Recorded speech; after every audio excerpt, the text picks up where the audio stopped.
Welcome, greetings to Star Trek Discovery Pod, a sometimes funny, trying to be smart podcast talking about all things new and classic Star Trek. I get ready for some slap jazz. I'm your captain, Myrriah Gossett. With me on the view screen, we have Clyde Haynes. Hey, don't haze me, bro. And statistically, gonna die to touch it. we all did it. We Oh no, Myrriah. Episode 3 of Lower Decks in the Cradle of Vexilon. Oh no. Oh no, Myrriah, it's my Wi-Fi, my Wi-Fi. I'll be right back. You guys got it. I'll be right back. So hey everyone, Myrriah is in my guest bedroom, and apparently my Wi-Fi isn't strong enough to get her beamed in. There we go. Let's go with the Star Trek thing. So I guess we're gonna do some Tellurite jazzing. Are you back, Myrriah? Yes. I think Good. I'm back. Thank God. I think I'm back. I connected to the extension of the Wi-Fi. I think that helps. Okay, we'll see. We're stretching the imagination of the tech available to us this evening as I go out into the Delta Quadrant. When you're a podcaster and you get your setup just the way you want to, just the way you want, and then you do something. You travel. You try and do it on location. You try to do it from your friend's house, your mother's basement spare room. You never know what's going to happen. It's like, hey, I'm just here to talk about Trek, and I can't. So, but we're making it happen. We are making it happen. I downgraded the quality of my camera. I might still lag a bit. I don't know if my lips are matching what I'm saying, but we'll see how it goes. Tonight we are talking In the Cradle of Vexilon. This was directed by Brandon Williams, written by Ben Waller. Fun fact, this is the first script credit for Ben Waller, who has been a writer's assistant on Lower Decks since season 1. Love shouting out writers' rooms, doing it correctly, moving people up. And this is also a directorial debut for Brandon Williams, who joined Lower Decks in season 2 as a storyboard artist. So look at that. Everyone's growing. Growing and learning. It's like they're lieutenant junior grades now. You could say so. Our lower deckers are moving on up. We do have a couple of reminders, though, before we dig into tonight's main event. Paul, where can people share this podcast if they wanted to? Hey, we are hosted on Apple, Spotify, and YouTube. All links are at StarTrekPod.co. And if you love our content and would like to support our journey, consider donating $2 to our Patreon at patreon.com/StarTrekPod. Indeed. And Clyde, if people are watching the live stream, how can they get in touch with us in this chat? The ASL, American Sign Language, but it will turn your camera. No, seriously. No, if you are participating live, if you're watching us live on YouTube and you want to hang out and participate live, share a comment, all we ask is that you type capital P, capital O, capital D, capital pod in the chat. And we will take a look at your comment, your question, your thought. And in a moment, we will ask you for your overarching thought of the show. And all we need you to do is to type capital H, capital F, capital HF in the chat. And we will take a look at your thoughts after we read a few messages from the menagerie. And to answer Nicole, the reason why Myrriah and I aren't sharing the same mic in the same room is because we spontaneously break out into duet, and that's not appropriate for this medium right now. It's true. It can also cause some echoes, and sharing a mic doesn't sound great. We're thinking about our audio listeners as well. We're trying to keep everyone in mind. That's why we're in 2 separate places, getting those clean audio feeds of each person. Yes.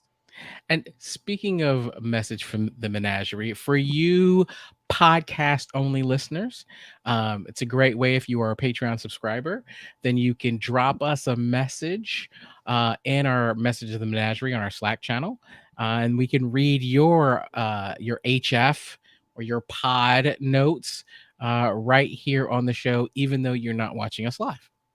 Indeed. We appreciate everyone who hangs out with us here on the pod.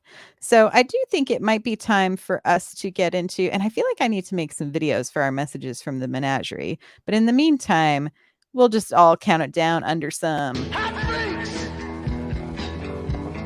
Hot freaks!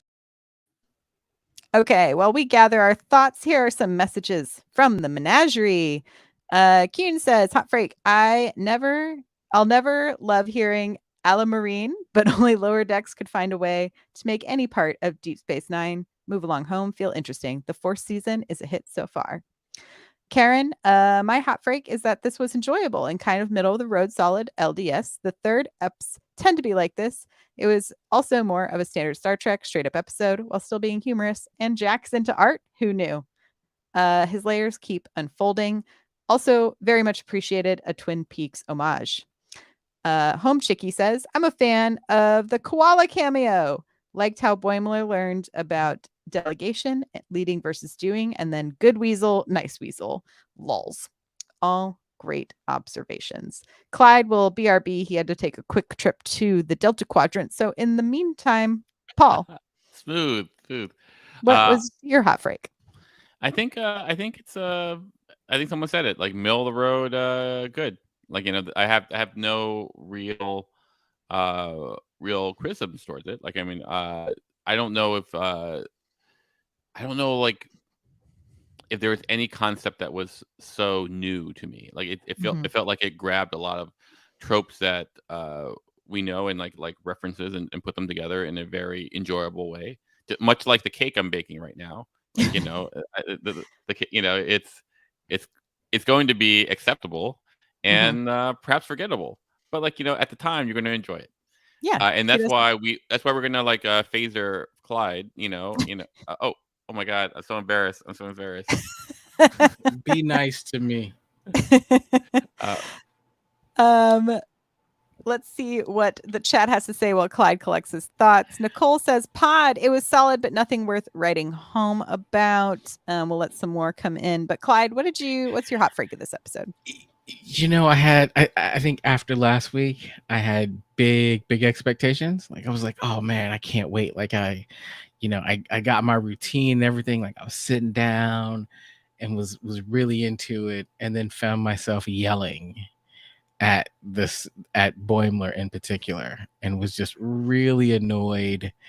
I thought the idea of him trying to do everything by himself went on just a bit too long, and I kind of want, at the end when they pull it together and they're doing all great stuff, I wanted more of that and less of the I'm gonna blow everybody up because I'm trying to do this my way.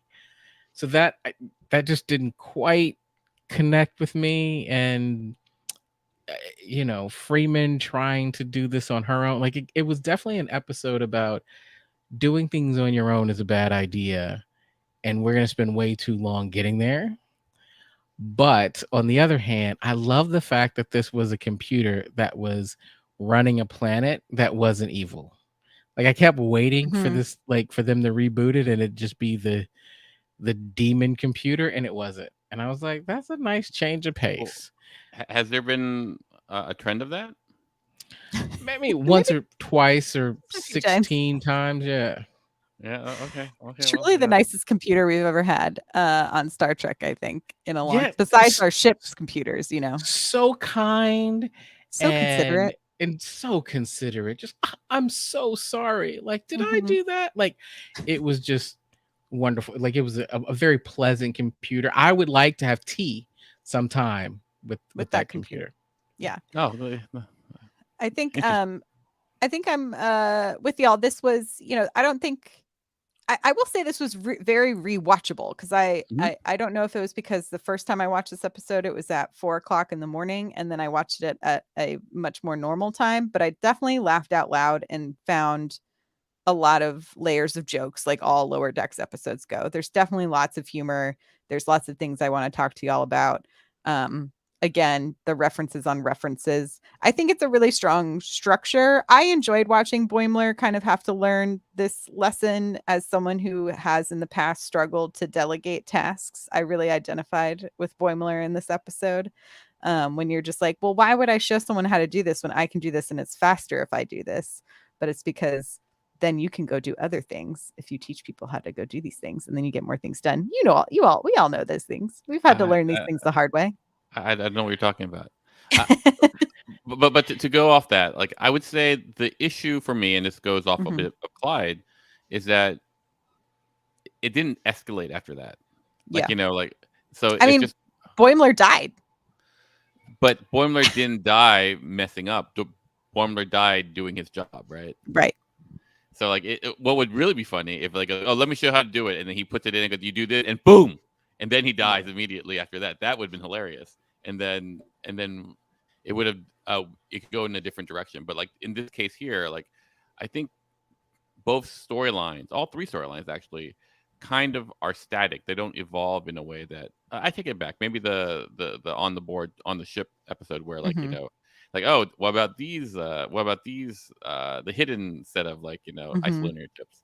But, like, they're all just like, I'm doing something, I'm making it worse. I'm doing something, I'm making it worse. But, like, nothing new is really happening. It's just themselves making it worse. Anyway, that's just my hot take. Yeah. Sorry. Kern in the chat says that he says, I preferred this episode to the last one. I'm just not as much of a Moopsie fan. And I gotta admit, just reading the word Moopsie made me giggle just a little bit. Like, Moopsie. It just wow, that was good. That was good. That was good, Myrriah. Well done. I'm secretly the voice of Moopsie. Wow. Yeah, no, I think there were a couple of things that were interesting to me. And Myrriah, you mentioned this being a rewatchable episode. I think so too, because to be honest with you, the overarching plot didn't move, right? And one of the ways I noticed that was I fully expected us to get the death, face ship, and we didn't. Oh yeah, that's true. There was no death face ship, and right. And I was like, oh, okay, so this is just kind of an episode where actually, there's no waiting. Did you watch all the way to the end credits? Through the end credits? I did not. Well, I didn't either, so I don't know. I didn't see a ship, and I did let it roll for a while, but before it auto skipped. But that would have been funny. I did want to. I mean, I think I agree, but it's like nice to have a little bit of spacing between these, like, just ship destructions, right? So this does feel like an episode that could probably go anywhere in the season, I'm assuming, but it is nice to have it at the beginning to kind of see a little bit of this, like, it felt like the reminder of just because they've been promoted doesn't mean we're not going to make them still be do lower decky things, and even to the point where I thought it was interesting that Freeman is kind of also doing something that's below her, right? Like, she doesn't need to go down and fix this computer, but she wants to. It feels like when, there's those moments when Picard's on the away team and Picard probably shouldn't be on the away team. You know what I mean? But it'll be like, but I like archaeology, so I'm going to go down. No, I hear you. Like, I think for me, to comment on Freeman, like, I felt like she needs this. It's like unforced error, right? Like, it's such an unforced error, and I could see, at least from Boimler's perspective, where, like, it was set up like, hey, people die, and it's most likely going to die when you're in charge. Like, I can see how he can cause an unforced error there. Like, what causes Freeman's unforced error? Like, I have an answer. I don't know if I like it, but, like, answer. What's your answer? Peanut hamper. Oh no. No, the answer. So in fairness, I did expect this to be an evil computer teamed up with Peanut Hamper at about minute 3. So I was like, I'm not gonna be surprised when Peanut Hamper shows up. Yeah. The nice computer was very nice to Freeman, and Freeman wanted to show off. That's what it seemed like. That's what I was getting. I was gonna eventually. I thought it was hysterical how many old PC computer references they packed into this episode about this computer. The safe mode, the finding the manual in the junk drawer, like it truly tickled me every time they managed to like do y'all remember when we had to defrag computers on a regular basis? No, I'm actually like a Gen Z, so I don't know what that means. Well, so but it's I guess my thought is, because technology has changed so much, there's a lot of people who may not get those references. That's what I wonder, is like how I saw like some discourse on the internet about how it's interesting to see some of the younger generation aren't quite as like fully computer literate as like millennials, and it's because like we grew up having to learn each step of the like we had to defrag our computers, we had to like learn how to connect to the internet and like all of these things. Also, and I blame Apple a little bit for this, is that technology today, I think, it's having so much faster, like it's faster, but also the expectations are higher, right? You pull an iPad out of its box, you just expect it to work. Yeah, and it's just like, oh, this is always going to work. Look, I'm from a generation where when you got a new shiny piece of software and you installed it, there's a 75% chance it was not going to work the way you wanted to the first time out, and then you had to go read up and figure out, okay, well, how do I make this work? And so when technology has a problem or an issue today, I'm like, oh, well, that was kind of expected. But I realize that, like, my tween at home gets really frustrated when technology doesn't do exactly what she expects it to do. I mean, speaking of technology, am I Borg like? Nope, you're good. No, okay. You're good. But see, we're gonna get Paul some new cables. But here's the thing, like, because of that, even in this podcast, when we've had issues, particularly with video, we all have the capability of, we're not surprised by that. We're like, oh, we'll just kind of figure it out. Because, computers do weird things just spontaneously. Yeah. Off of how old we all are. I wanted to talk about the anomaly storage room. If you could throw in another object into the anomaly storage room, what would you have wanted to be in there?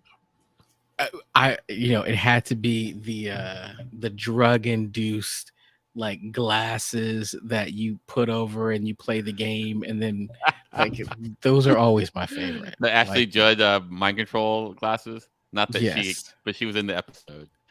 Yes. Yeah. I don't know. Like I think like that what you call it, ricin like sex thingamajigger with the sex idol with the like the Ryza idol. Yeah. but the one with the like the Earth destroying, like the solar system destroying, like secret powers in it. Yeah. What about you, Myrriah? Oh, I was trying to think of what I would want to put in there. I feel like maybe like a fragment of Control or something, just as like a little nod to disco. Wow. There you go. The disco to the end. Yes. A fragment of Control is like, there's no such thing, right? It just becomes. I know. But maybe it's in a container of some kind. That's right. There you go. Fair enough. It's in a safety box. You mentioned that, Myrriah, and I would say it would be very cool to see Lower Decks have some just simple references in that room to disco, to Strange New Worlds, to even, it'd be a little bit weird because of the timeline, but even like a Picard, like a Picard flashback reference or something. Oh, Klingon time crystal. That's my answer. Oh, Klingon time crystal. That's a good one. That's my answer. I'm not a big fan of ferrets. I feel like I'm a Rutherford in this situation. Well, okay. Well, I don't know what y'all's thoughts are. At the risk of alienating our audience, I get that there was a time when they were kind of cool, or we thought they were kind of cool, but I feel like it was like 15 minutes in the 90s, and I'm not a huge ferret as a pet fan, but I'll be honest, you gotta understand, I'm a pretty traditional like pet guy, right? I'm not really an exotic pet guy. Interesting. Yeah. They're I mean, power to people who have them. I just think they're stinky. Yeah, what about like Kindergarten Cop? You remember the little ferret in Kindergarten Cop? I don't think I've ever seen Kindergarten Cop. No, well, it's about a cop who goes to kindergarten. I gather. You have a tumor. That's right. Let's see. I don't know. Yeah, I like to think of myself as a exotic pet person, but I don't actually have pets. So so that's. But like the idea of a capybara, like one of the South American like water rats. I think that's pretty cool. Like the size of a. I do like the capybara song. That's like capybara, capybara, capybara. You're way off the rails today. I'm sorry. I'm tired. I've been up since 4 a.m. If you're listening to us on the pod, and this is your first time listening to Star Trek Discovery Pod, just keep in mind, most weeks we're way more on track. Okay. But if you like what you're hearing, if you like what you're hearing, consider joining our hot dog pod. And hot dog chat. Yeah, hot dog chat. Yes. That's right. I was going to try to get us back on track talking about so our A plot is, this planet that's run by this very sweet and nice computer.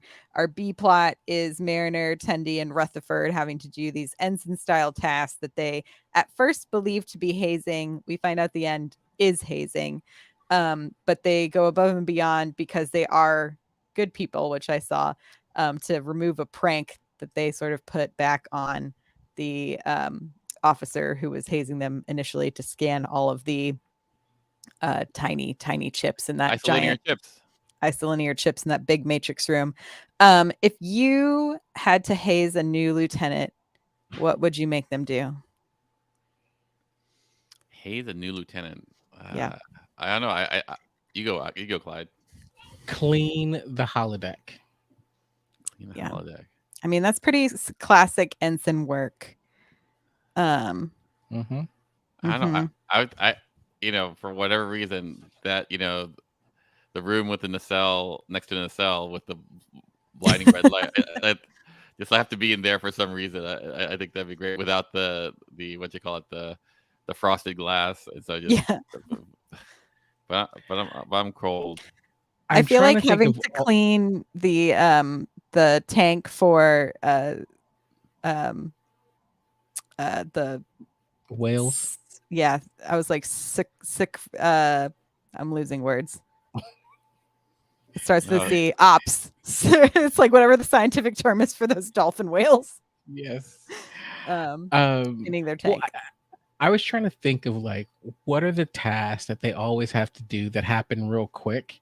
Like I was thinking TNG, Geordi's always running some diagnostic for something, or I mean, a classic task for a junior lieutenant has to involve them in a Jeffries tube for some reason, right? Mm-hmm. Well, the classic thing is there we go. Cetacean. I can't say it. Cetacean. Cetacean ops. There you go. Cetacean. I don't know. Cetacean. That doesn't sound right. I feel like I'm not pronouncing it correctly. I'm gonna have to look it up later. Like when you hate someone, like a very common thing is to be very angry and have them fetch a piece of equipment that doesn't exist. Mm-hmm. Like in Game of Thrones, they have to go like department to department asking it. That's right, exactly. So like a dilithium recrystallizer or something like that. Mm-hmm. There were some other things that made me really giggle in this episode. It is a volcano from T'Lyn made me laugh out loud. Tellurite slop jazz, spit versus bristle flarps. It sounds wet. Truly, I would love to hear just the continuation of like them having to like improv that conversation continuously and all of the weird words that they would come up with. I did want to ask y'all if you thought, so I thought it was interesting when T'Lyn says that she's studied Boimler's logs and mission files. And to me, I was like, is this like a Vulcan way of flirting, being like, oh, I've scrolled all your social media profiles? You know, I thought the same thing. I thought that was her Vulcan way of saying, yeah, I'm definitely trying to slide in your DMs. Yeah, that's what it felt like, right? You know, like she was What? liking. She You didn't get that, Paul? Like, you know, like not to say that I don't love Boimler, but like T'Lyn is probably too good for him. Yeah, I don't know about that, but I mean, it's just like she was like, yo, I checked out your profile, and she complimented him, right? Like for a Vulcan, it felt like a Vulcan flirt. I mean, she basically took his opposed hand and from wrote a her Vulcan number hello, on it. You know what I'm right? saying? She was like, gave him a wink and was like, "Call me big guy." Like she was trying to holler. Maybe I don't know. Like, you know, it's one of those things. Like, if you were the new Vulcan in town, is Boimler the person you go like, oh, yeah, you're the one? But if you're a Vulcan looking for somebody who is obsessive, compulsive about their work and getting things done right, he's not a bad choice. I mean, the other thing is, like, we've now seen Boim's IRL and confirmed that Boim's does look like Jack Quaid. And I'm just saying, Jack Quaid's a pretty good looking person. Well, and you got to remember, like back on in his farm, like all of the women are Boimler trying to has holler riz, y'all. Like Boimler's fine, but he's no George Kirk. No George Kirk. But yeah, I feel like there might be some setups for vibes there. I did really like seeing Mariner, Tendi, and Rutherford as like a little trio this episode. I like when we get to break them up into different pairs. For sure. I really liked last season when we got to see Tendi and Mariner go off on some adventures together, and I'm really hoping we get that this season as well, just because I think there's such a fun dynamic of like almost the polar opposite of the same coin. You know what I mean? It's like the overly enthusiastic. They're both very good at what they do and very smart. And they're both very street smart, which I think Tendi got to kind of show off a bit here when she's the one who initially is like, we're being hazed. I know what this is like. Like on Orion ships, they used to do this all the time. And then I really needed, I wish we got a quick flash of Tendi having to blindfold sword fight or whatever. She's knife fight. Sure. Yeah. No. That would have been fun. But I'm excited to see more like badass Tendi moments this season. Tendi has very like slowly become one of my favorite characters of the crew. Like she's just, I think her backstory is really rich and interesting. Like Mariner has this backstory where she's had all these adventures, but it feels like in the last season or so, they've moved away from Mariner and all these adventures, right? I feel like we used to talk about him. It's like, wow, she's done this and stuff. And now it feels like more of just a nod to the fact that she's got this experience, and it hasn't become part of the story. Because originally those flashbacks were kind of interesting too. Like her's like, oh, I'm not worried about these Klingons. And now it's like, we don't even really talk about it. Yeah, I think we got like so much in seasons 1 and 2 of some of those like prior to us knowing Mariner moments. And I'm glad we're starting to hear more of Tendi's. I hope we get and we got a lot of Rutherford last season as well with the with his implant and kind of seeing the history of those like erased memories. So it'll be, and we've seen like Boimler's home with the grape farm where all of the ladies, you know, all the ladies are falling over for Boimler. So I love Boims. The Boims got the riz, to quote LL Cool Boims. Maybe I'm wrong. Maybe I'm wrong. I can be wrong. Which, it's by the way, Paul. A total slight side tangent. This past weekend was the VMAs on like the Video Music Awards from MTV. Do you remember when they used to play music videos? Have videos? Like, how do you have Video Music Awards when you don't have videos? Oh, there's still music videos. They're just on YouTube, and they're great. It's a really great music video renaissance right now, actually. But my point was they did a big tribute because it's the 50th anniversary of hip hop. And so they had like Grandmaster Flash. They had all these people, but LL Cool J showed up. Truly, probably one of the better performances of the whole night. Wow. Well, don't call it a comeback. He's been here for years. He has. He has. Nice, Paul. That was a good one. The only disappointment was I really wish he had sung "My Hat Is Like a Shark's Fin" because I'm a big Deep Blue Sea fan. Sorry, I'm low key. I'm actually a massive LL Cool J fan. I don't like that to come out, but yes, that's fine. I ran into him once in an airport in Germany, and he was very nice. Yes. And this is hip hop talk with Myrriah, Clyde,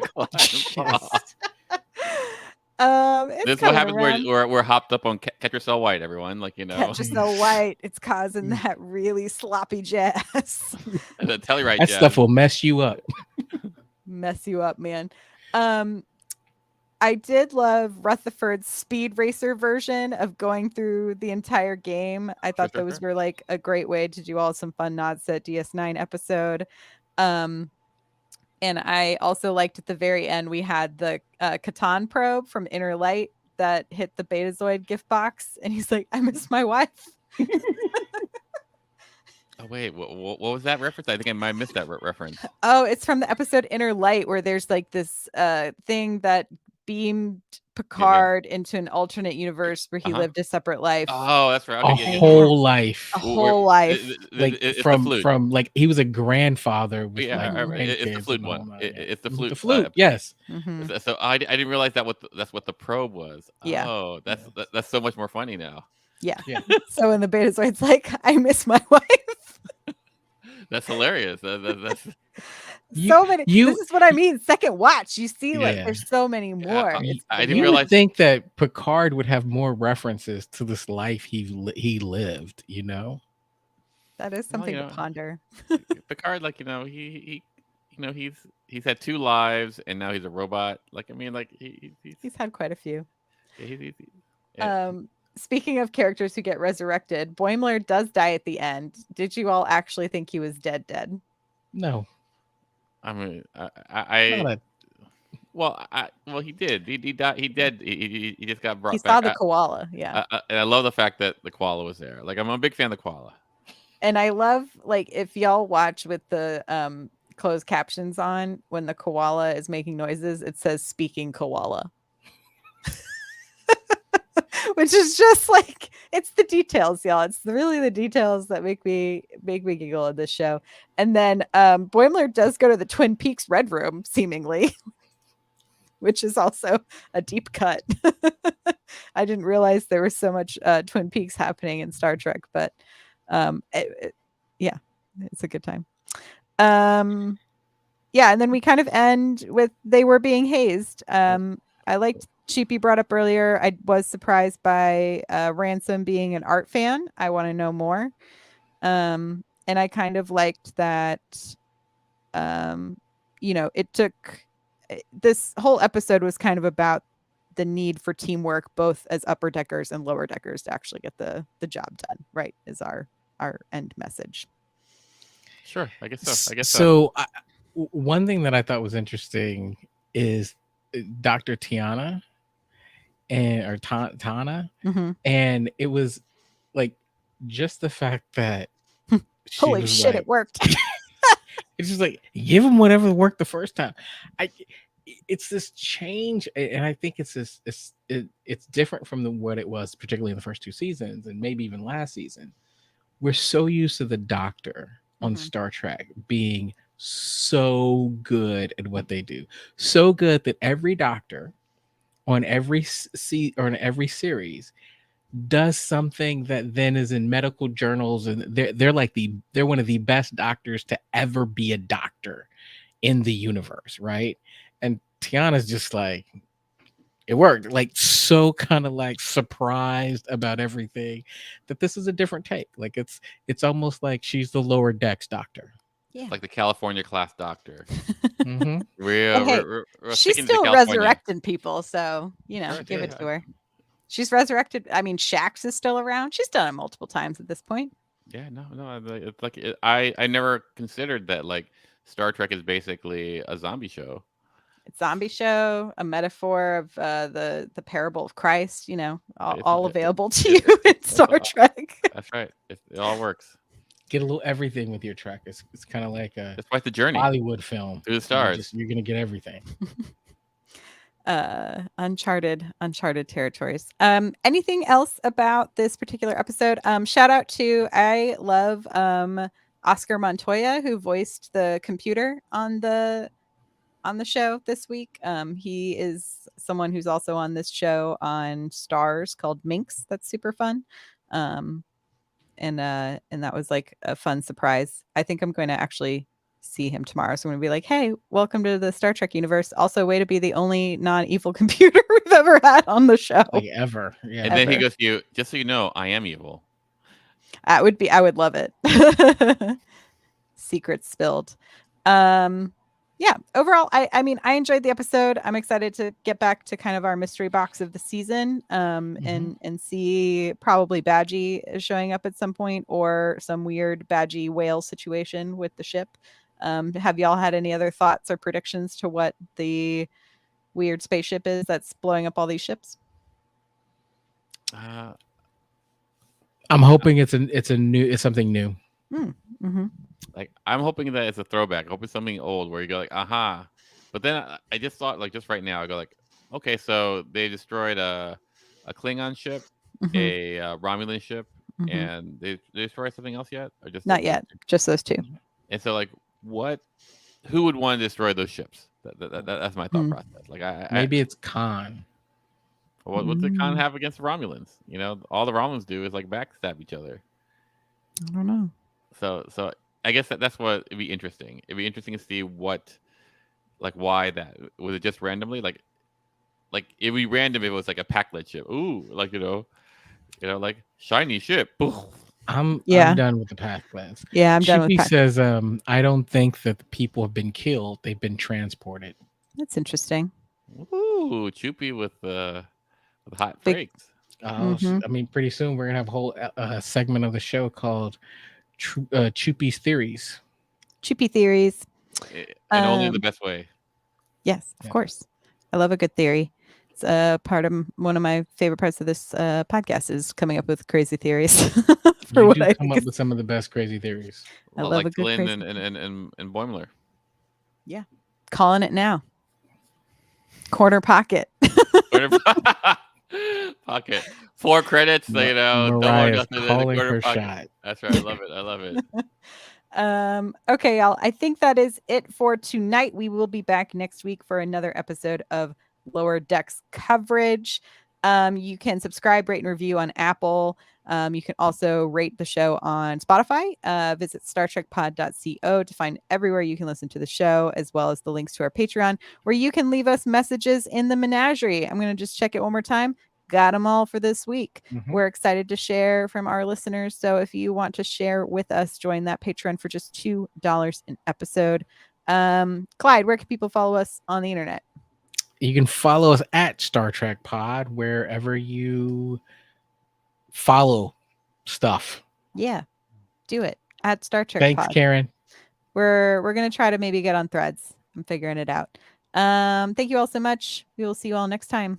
Live long and prosper. Bye-bye. Bye-bye. Good night.